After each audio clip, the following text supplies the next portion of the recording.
L'étau se resserre du côté des Mugiwara. L'arrivée du CP0 provoque la panique générale et ils sont bien décidés à ne pas subir de nouvel échec. Désormais Vegapunk, tout comme Jewelry Bonnie, sont en grand danger et il est impératif pour l'équipage de Luffy de les garder en vie, s'ils veulent en apprendre plus sur le siècle oublié, les secrets du gouvernement et bien sûr sur la position du dernier héros de Poneglyph. Les Séraphins sont pour le moment du côté des pirates et ont donc largement l'avantage. Néanmoins, la marine est en route pour aider les agents du gouvernement et la situation pourrait se retourner d'un seul coup. Il est donc primordial de quitter l'île au plus vite et de ne surtout pas s'y attarder. Ce chapitre, comme les précédents depuis la fin de Wano, continue les révélations de plus en plus importantes. Après les inventions de Vegapunk, les révélations sur le siècle oublié et les intentions du gouvernement, le scientifique nous parle cette fois-ci du fruit du démon de Luffy et de l'origine de leur pouvoir en général. Comme d'habitude, je vais diviser la vidéo en 3 parties et on parlera d'abord du CP0 de la marine et bien sûr du combat entre Luffy et Lucci. On enchaînera ensuite avec les Séraphins et tout ce que ce chapitre nous a appris sur eux, puis on terminera en parlant des révélations de Vegapunk sur les fruits du démon. Abonnez-vous si ce n'est pas déjà fait et on est parti pour l'analyse complète du chapitre 1069 de One Piece.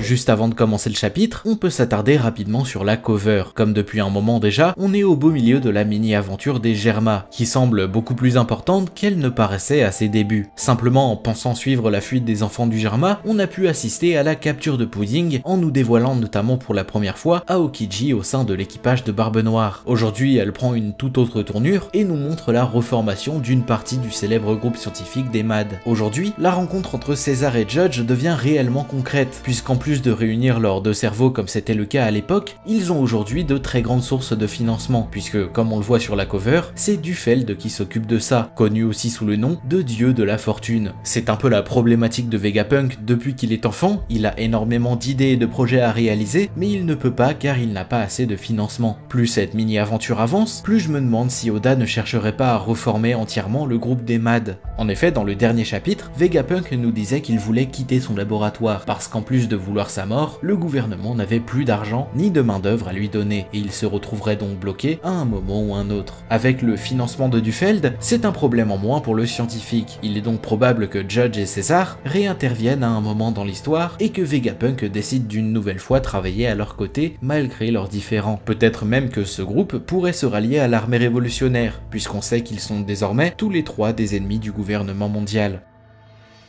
Ce chapitre est la suite directe du précédent. Le CP0 vient de rentrer de force sur l'île pour mener à bien leur mission et Luffy et Lucci se font face. Mais l'agent du gouvernement n'a pas le droit de l'attaquer comme il le souhaite. Désormais, le capitaine des Mugiwara est un empereur, c'est-à-dire qu'il s'est fait une large place dans le nouveau monde et qu'il est à prendre avec le plus grand des sérieux. S'en prendre à un empereur, c'est s'en prendre à son équipage, à sa très grande flotte ainsi qu'au pays qu'il a placé sous sa protection. Aujourd'hui, attaquer un Yonko, c'est se lancer dans une guerre qui causerait de nombreuses pertes. Maintenant, Luffy joue dans une toute autre cour, et c'est cool je trouve de rappeler qu'il est un empereur, mais surtout de le prendre avec un tel sérieux. De notre côté, on sait que les Mugiwara ne vont pas lancer une guerre sans aucune raison, et qu'ils ne sont pas aussi mauvais et impitoyables que peuvent l'être Barbe Noire, Kaido ou même Big Mom. Mais d'un point de vue extérieur, le monde ne connaît pas réellement leurs intentions. Tout ce qu'ils savent, c'est qu'ils ont vaincu la créature la plus forte au monde, qu'ils ont détruit le territoire d'un Yonko, et qu'il est à la tête d'une flotte de près de 5000 hommes. Donc ça fait plaisir de voir que son titre est réellement pris au sérieux, et en plus du CP0 qui vient d'arriver, la marine a envoyé Kizaru pour leur prêter main forte, et Akainu ordonne à Lucci de ne rien faire avant l'arrivée de l'amiral et de ses soldats. Mais l'agent du gouvernement n'est pas vraiment de cet avis, il a conscience des risques qu'il prend, mais il en veut à Luffy et l'attaque en nous dévoilant la forme de son Zoan éveillé. Shaka nous dit alors que l'éveil des Zoan prend le dessus sur l'esprit humain. L'utilisateur n'a plus aucune retenue et est guidé par l'instinct animal du fruit du démon. Du moins, c'est comme ça que je comprends cette partie. Les Zoan en particulier, comme on l'a vu au chapitre 1044, semblent avoir leur propre volonté, et comme il semblerait qu'ils possèdent un facteur de lignage, puisque Vegapunk a pu créer un fruit artificiel à partir de celui de Kaido, ça voudrait dire que les Zoan sont de véritables êtres vivants, et leur éveil pousserait alors le fruit à prendre le dessus sur l'esprit de l'utilisateur. D'autant plus que récemment, on a appris que le facteur de lignage était capable de garder en mémoire des souvenirs ou même des aptitudes de combat. C'est ce que nous disait Pythagore après avoir vu combattre le séraphin de Jinbei qui parvenait à parfaitement maîtriser le karaté des hommes poissons. Ainsi, la forme éveillée d'un utilisateur de Zoan pourrait conserver les aptitudes de chacun de ses précédents possesseurs, ce qui ferait que le fruit serait de plus en plus puissant au fil des générations.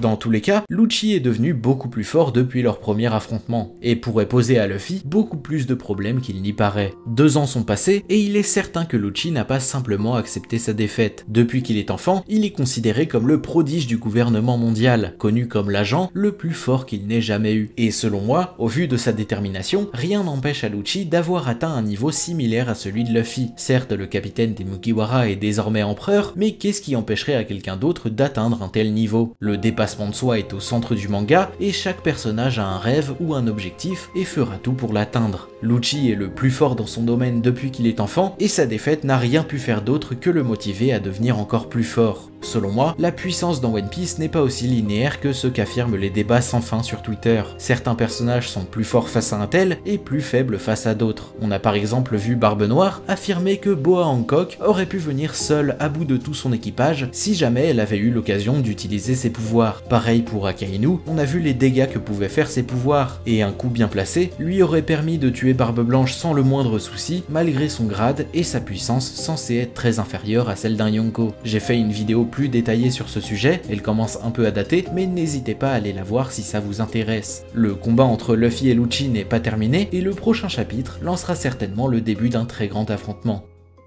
Mais pendant que Luffy se bat contre Lucci, le CP0 cherche toujours à mener à bien sa mission. Seulement, il se retrouve largement perdant puisque le séraphin qu'ils ont amené avec eux ne leur obéit plus. En effet, ce chapitre continue de nous apprendre comment fonctionne la nouvelle génération de pacifistas, et après avoir vu qu'ils pouvaient maîtriser des fruits du démon, qu'ils peuvent grandir et devenir plus forts, on en apprend plus sur leur hiérarchie, puisque les séraphins obéiront toujours en priorité à la plus haute autorité présente. On apprend que les 5 doyens sont les premiers de cette liste, que Vegapunk et ses satellites arrivent juste après, puis Sentomaru, et enfin, si aucun d'entre eux n'est présent, les séraphins obéiront à ceux possédant la puce d'autorité. C'est une information importante parce que dans ce cas-là, c'est Sentomaru qui est prioritaire. Les 5 doyens ne peuvent rien faire à distance et Vegapunk ne peut pas se montrer sans prendre le risque d'y laisser sa vie. Seulement, la situation se complique largement lorsque Lucci s'en prend à Sentomaru. S'il ne peut plus donner d'ordre aux séraphins, c'est désormais eux qui en prennent le contrôle, et le plan de fuite du garde du corps du scientifique se retourne désormais contre eux.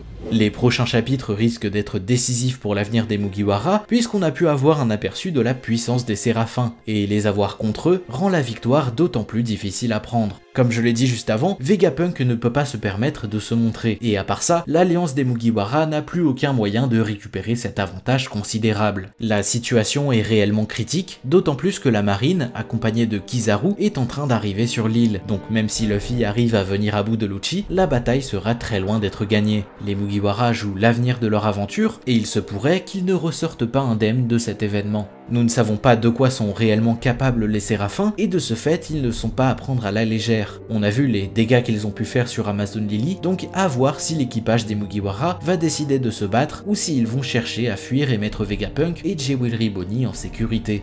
La fin du chapitre nous en apprend aussi plus sur Sentomaru. Lui qui a été introduit comme étant le garde du corps de Vegapunk a en réalité été recueilli par le scientifique lorsqu'il n'avait rien à manger. Il se sent alors redevable et va donc trahir le gouvernement mondial afin d'aider Luffy à garder en vie la personne qui lui a tant apporté. À voir ce qu'il va se passer avec Kizaru, puisqu'on a pu voir que l'amiral et lui étaient assez proches. Je veux pas dire de bêtises, mais il me semble qu'ils ne sont pas vraiment de la même famille. Le fait que Sentomaru l'appelle tonton n'a rien à voir avec un quelconque lien familial, mais qu'au Japon, c'est beaucoup plus une formule de respect envers un supérieur. Néanmoins, la réaction de Kizaru sera intéressante lorsqu'il arrivera sur l'île. Est-ce qu'il va combattre auprès du CP0, ou est-ce qu'au contraire, il va leur en vouloir de s'en être pris à Sentomaru? La partie centrale du chapitre, quant à elle, n'a rien à voir avec les affrontements qui sont en train de se dérouler. Vegapunk, assistant à ce qui se passe depuis son laboratoire, attend avec impatience de voir la nouvelle forme de Luffy. On apprend alors que le Gomu Gomu no Mi n'est pas répertorié dans l'encyclopédie des fruits du démon. Ce n'est pas étonnant puisqu'on a appris au chapitre 1044 que ce fruit était en réalité un Zoan, le Ito Ito no Mi modèle Nika. Par ailleurs, il est plus que probable que lui non plus n'apparaisse pas dans cette encyclopédie, puisque le gouvernement a tenté de totalement totalement faire disparaître le nom du dieu du soleil de l'histoire du monde. Seulement, Vegapunk nous partage sa théorie. Tant qu'il restera des gens pour y croire, cette légende continuera d'exister. Le scientifique continue ses explications en prenant l'exemple des fruits du démon. Pour lui, ces pouvoirs légendaires sont une possibilité de l'évolution humaine qu'a un jour souhaité l'humanité. On quitte largement le domaine scientifique pour quelque chose de beaucoup plus abstrait, et je trouve ça assez déroutant. Personnellement, j'ai beaucoup de mal à concevoir ce que nous dit Vegapunk. Les fruits du démon ne seraient rien d'autre que des souhaits, des volontés, un potentiel d'évolution apparu bien trop tôt, grâce à la volonté humaine.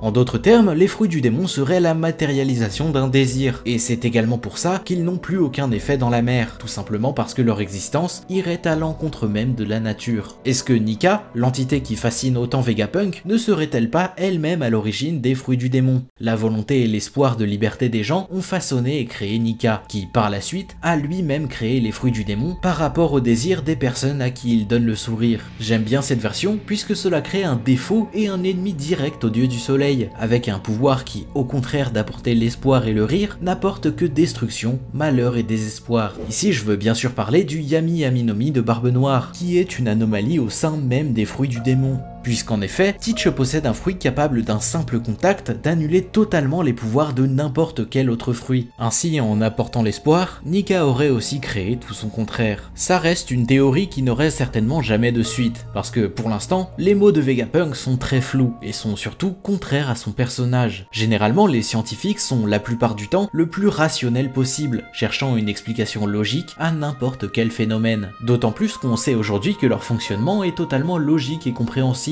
Vegapunk a pu, en les étudiant, réussir à en reproduire un de toutes pièces. Leur fonctionnement est donc totalement explicable et rationnel, et ils ne sont pas magiques, ils modifient la génétique d'un corps. Pour autant, c'est bien leur origine qui pose le plus de problèmes aux scientifiques. Peut-être qu'à travers cette façon de voir les choses, Oda essaye de nous montrer qu'il ne sait pas tout, et qu'il y a encore des mystères à élucider, même pour un chercheur comme lui, même si en réalité, il a vraiment l'air convaincu de tout ce qu'il affirme ici. On reste dans One Piece, et tout peut devenir logique, à partir du moment où l'auteur cherche à lui donner un sens. Cette théorie est peut-être également la clé pour l'énergie qu'il recherche tant. L'espoir, le rire, les rêves sont peut-être le moteur du monde d'il y a 800 ans en arrière, et que le gouvernement mondial essaye de totalement faire disparaître, en supprimant notamment la source même de ces phénomènes, Nika, le dieu du soleil.